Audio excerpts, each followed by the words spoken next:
package today. So listen, I'm always brainstorming about how I can bring some new interesting content to the channel. And so one of the things that I'm going to be doing today is covering 5 ways to get your mojo back. Have you ever been in a situation where you're like, I just am not feeling it? My mojo escaped me. I sit down and nothing comes. Well, I've been in the exact same place. So let me tell you and share with you 5 quick tips on how you can try to get your mojo back. So one that works for me is to clean and organize your studio. Okay, so my studio is not clean. This is real life. No, I'm not a supermodel. No, I don't have elaborate storage and great cabinets that are custom made for my art studio, okay? But what I do think is that seems to work for me is whenever I have a stack of papers, which is, I see a stack right now, like it's all the time. But if I'm kind of stuck and I just organize or go through my stencils or, you know, change up the paint storage or fumble through some collage papers, then that, to me, there's been many times where I'm like, pump the brakes, the cleaning can wait. That's good. Pump the brakes, the clean. Okay, anyway.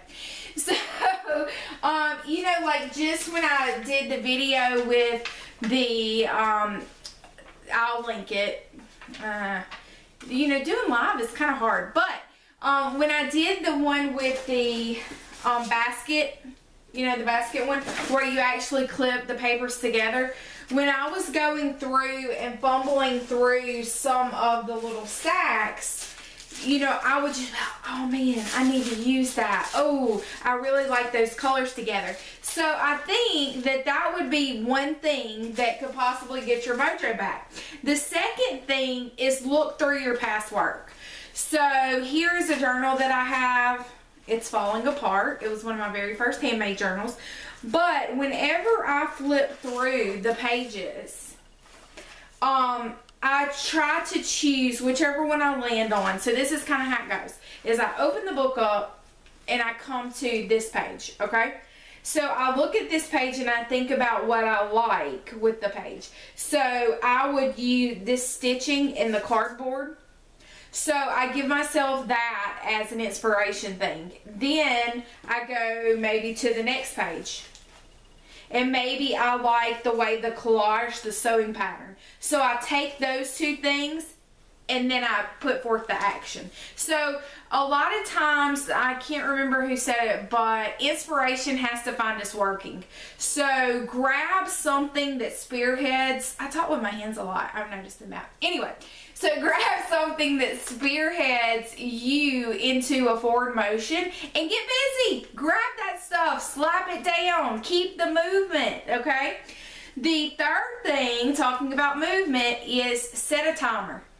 If you know that you're on a timer, well, guess what? You're going to move a little quicker. Guess what? That means less of this and more of this. Okay, anyway. So I think that that's key. And make it a realistic timer. So don't set your timer for like an hour. It's not going to work.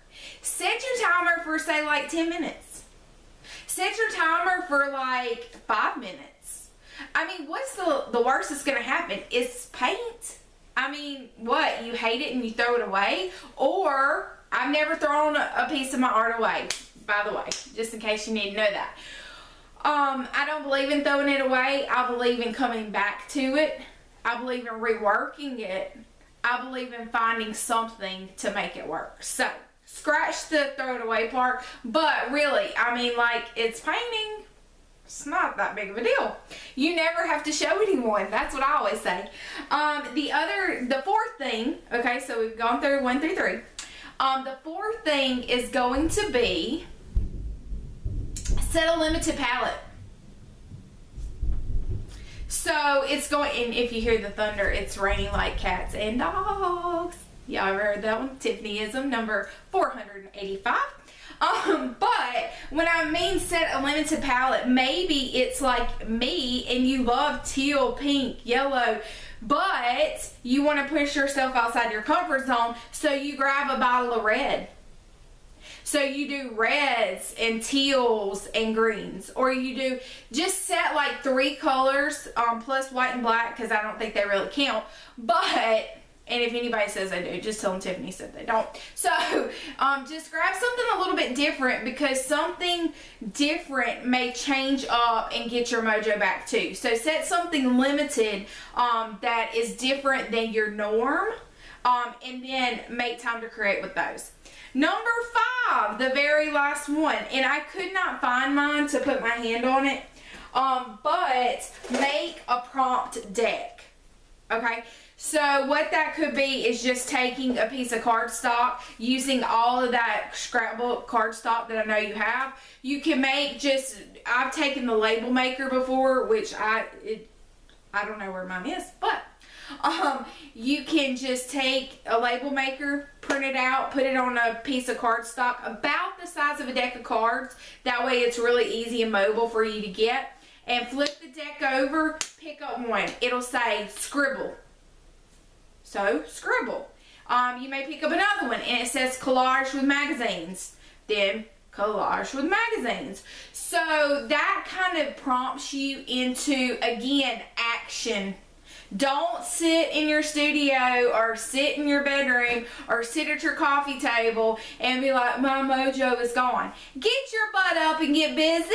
Let's make it happen. So I hope that these 5 tips has helped you to get your mojo back.